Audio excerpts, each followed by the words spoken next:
Des centaines de milliers de Palestiniens fuient quotidiennement les bombardements sionistes pour se réfugier au sud de la bande de Gaza. Selon les statistiques de l'Office de secours et des travaux des Nations Unies pour les réfugiés de Palestine dans le Proche-Orient, près d'1,3 million de personnes ont été déplacées dans 154 centres affiliés à l'agence depuis le 7 octobre dernier. Pour nombreux d'entre eux, ils ont déjà été forcés à plusieurs reprises de se déplacer pour échapper aux frappes de l'occupation sioniste.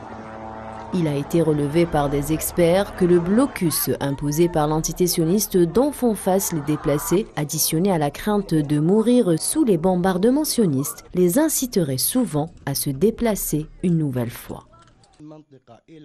Le processus de déplacement d'une région à une autre peut être qualifié de déplacement de la mort vers la mort. Ils pensent que cette politique poussera les Palestiniens à perdre espoir en cette région et donc à se tourner vers le déplacement et la migration. Le manque de produits de première nécessité aura certainement des conséquences négatives très graves sur le statut social, la composition sociale, la structure sociale et l'état psychologique des habitants de la bande de Gaza, en particulier des enfants.